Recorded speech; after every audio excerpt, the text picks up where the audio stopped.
Hello everybody and welcome back to Open Source Tonight. Folks, today we're going to be talking about CSV files and SQLite, which are two ways to store data and be able to retrieve it from a computer using Python. So let's get right on into it. So if you take a look here, I've got a brand new file opened up here. And let's go ahead and import SQLite 3. Now this is actually built into Python on all the systems I've ever seen, so you shouldn't have any problems with this. So we've got that. Now let's make a connection. And what we're going to do is we're going to do SQLite 3 dot connect. And then I'm going to pass in the name of a file. Test.db in my case. You don't actually have to put .db, but that's convention. And now I'm going to immediately close my connection right afterwards, just so we get it all clean. And now, if I run it, you can see we get some response. And up here, you can see we have the database file. Now, I'm actually going to delete that and run it again to show you something. It creates it for me automatically, as you can see here, whenever I actually open the database for the first time. So if it's not there, we'll simply create it. So we don't need any external dependencies or anything. Python brings it all along. But how do we actually put data in this? Well, we need a cursor. The convention is to use the name CUR, if I remember. I think it seems to be the de facto convention, if not the official one. And that's what I use anyway. And then for the connection name, I use CONN. And we're going to then do a execute command. And what we're going to do is we need to pass in a special little control language called SQL. Oh, hold on, I didn't mean to do that. So I'm actually going to make a variable here called SQL. And I'm going to put my command in here. Now the convention is to capitalize this. Well, goodness. I got the mic in front of me and I'm having trouble seeing it today. All right, we're going to do create table. And let's do a table of computers. So the actual database name is going to be called computers, or the table is going to be called computers. And we're going to do parentheses, and I'm going to say brand. Let's see. We can do the age of the computer and type of computer. And I'm going to pass this variable in here instead of passing in this directly. And by doing that, what's going to happen is we're going to have it all set up. I'm going to just kind of reorganize that a little bit. So that's what's going to happen now. Now the problem with that is that after we do this the first time, we're going to get an issue, but we can get around that. So now let's run it. Oh, no, it isn't. So that's my bad. We needed to create a cursor here. So we're going to do that. And then we use our cursor to run execute command. My apologies. This is the second time I'm recording this video. I recorded it the first time without sound. Yay! So I'm going to put in my SQL. And if we run this, we're getting a syntax error on line 1. What? Oh, I accidentally went to the Python shell. That's why. Okay.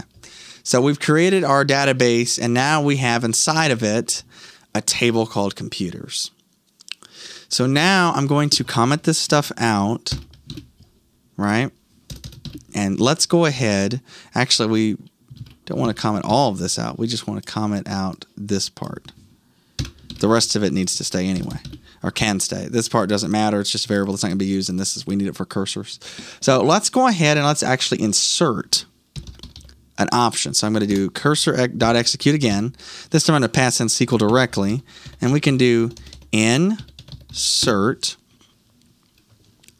Okay, we can do insert, and then I'm going to do insert into, and this is where we pass our table's name. In our case, it's computers.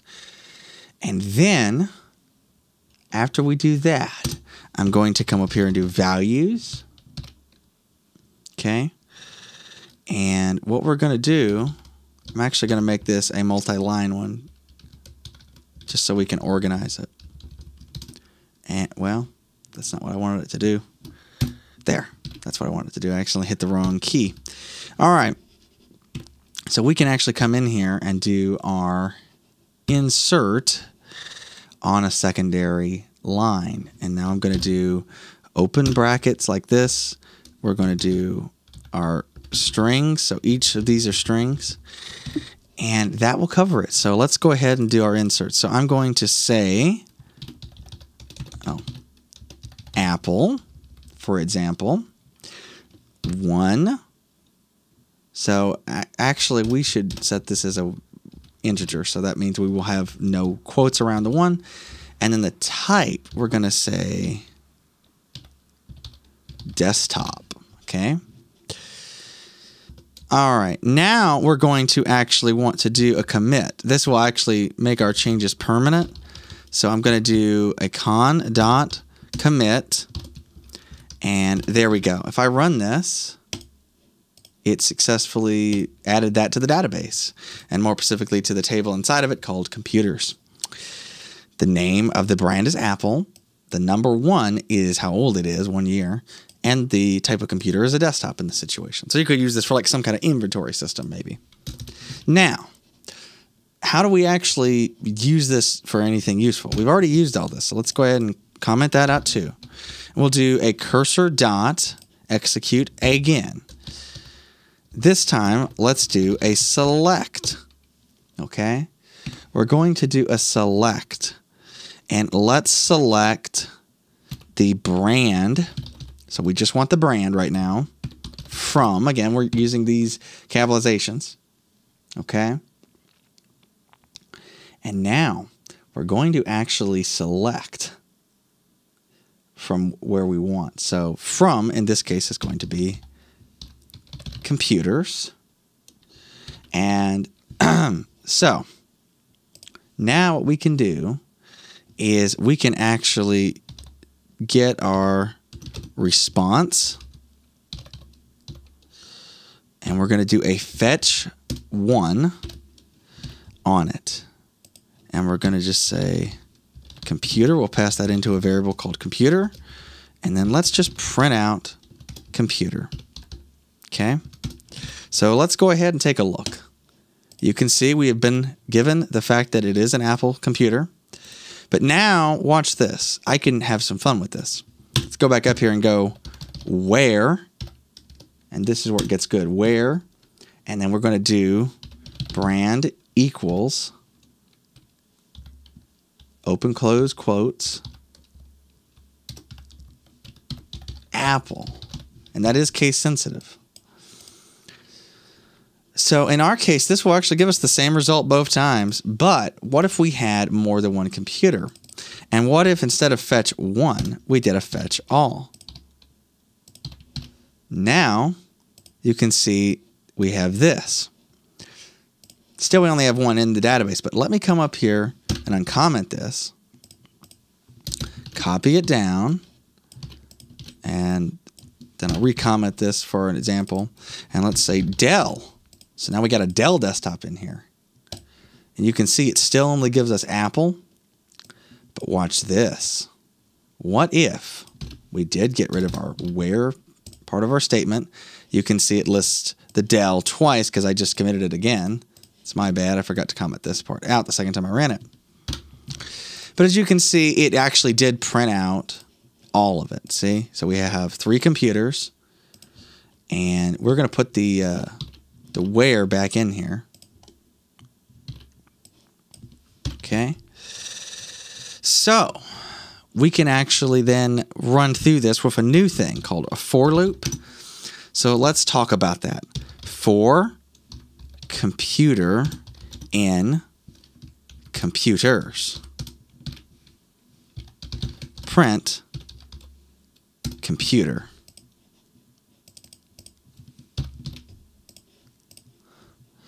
And as you can see,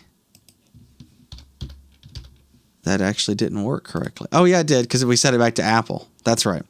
So actually, let's do another one of these. We will comment this out too.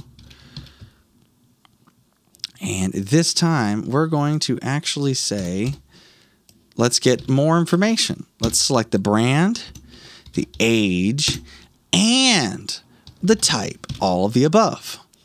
If we relaunch this, you can see now we got all of those in what's called a tuple, which is a thing in Python where you cannot actually modify it. So I can come into my tuple here, and 0 would be my brand. So you can see we've listed all 3 computers' brands, in our case, 2 Dells and 1 Apple system.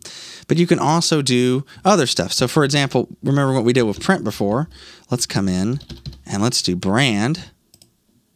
Okay. Then we're going to do, okay, it's getting really annoying having those pop up there, but I want you to be able to see it on smaller screens. Okay, we're going to do computer 1. So I'm going to come back here now and I'm going to do age. Okay. And actually that was,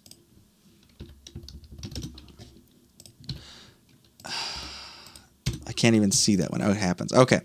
Now if I print this, you can see brand Apple, age 1. Okay. On all of these. So again, you can see how this could be useful very quickly to make it all happen. I'm going to make a new file for our CSV. Before we go on to CSV, though, I just want to show you one other thing. If you look right here, this is the documentation to SQLite 3. I'll put this in the description.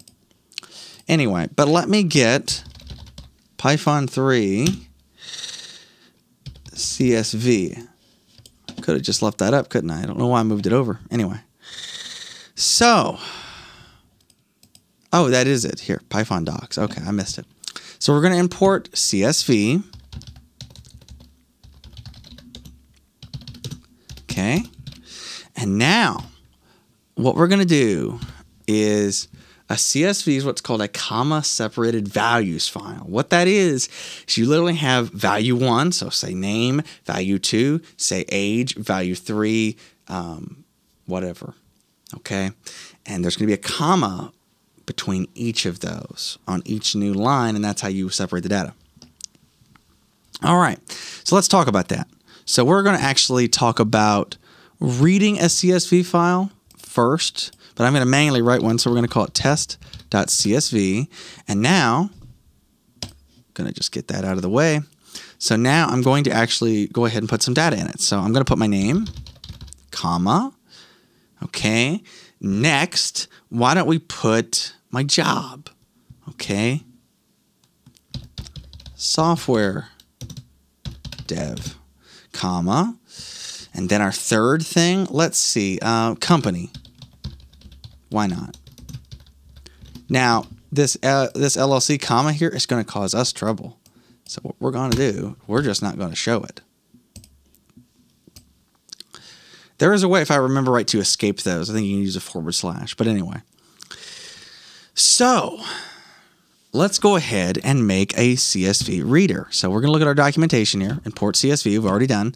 And now you can see this with open. We're going to talk about this. With is wonderful because you can have things that auto open and close with it. So CSV dot open. Okay. That is right, isn't it? Oh, I'm sorry. It's just open. So we're using the actual open. So open test.csv. And we're going to just say read is all we need. And then we're going to say as file, new line. And so we can now interact with that file here. So in our case, let's go ahead and we're going to actually take our CSV right here. So we're going to change this to file, and our delimiter is going to be a comma. We can leave our quote character as one of these. And now I'm going to say rows. Okay, and next, let me come down. We're going to use our buddy, the for loop, again. For row in rows, and we're just going to go through every single one of the rows by doing this. Print out row. Okay, let's try running it. And you can see that it worked great. So, we were able to successfully, just like with the database, I can put a 0, and just like that, you can see that it gives me this. So it gives me a regular Python list in this case, instead of a tuple. And you know that because of these. these brackets instead of the parentheses. But you can see we get all of our values. So Vincent, okay, see, they all match. So if we come back and look at the CSV, Vincent, software dev, my company name, okay? So we can get the exact same functionality. What if we wanted to write to the CSV though? Well, that's easy enough. We're going to go over here to write, create the file again. We'll comment everybody out here for now. Actually, we can leave that running. That's fine. All right. And we can actually come in here and we can write whatever we want. So this is our write, okay? So I'm going to come in here and I'm going to just make this one long line. That's fine. You don't have to do that, but I am going to do that. We're going to make it say file.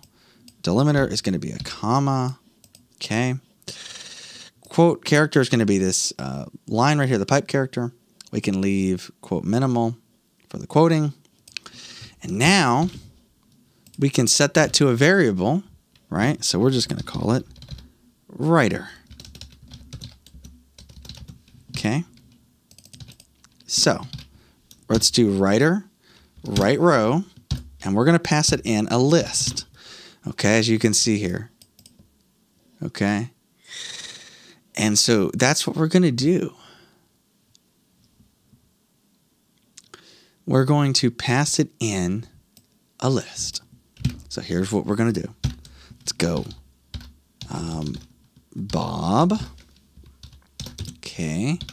And we're going to say TV producer. Let's say that they're being a producer.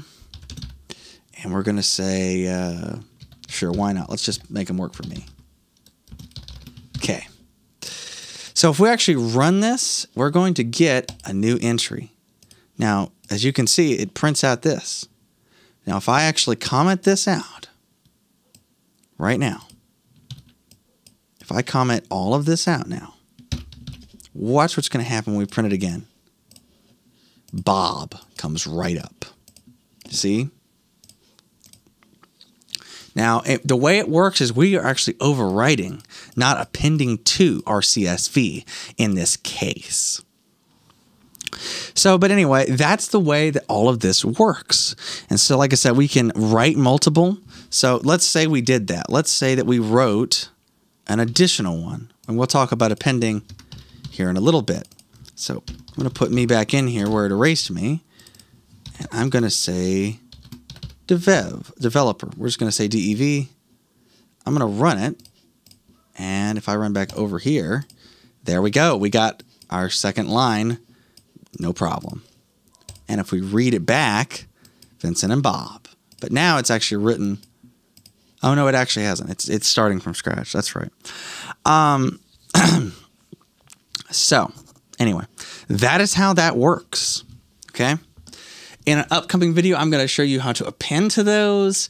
I'm also going to show you how we can use SQLite in a web application, and we can use it to store data for a really simple web application. Again, not really necessarily the best idea for a big production app, but it's something that can kind of train you and get you more used to it. So everybody, I hope you enjoyed today's video, and I appreciate your viewership. See y'all again very soon. Goodbye, everybody. And action.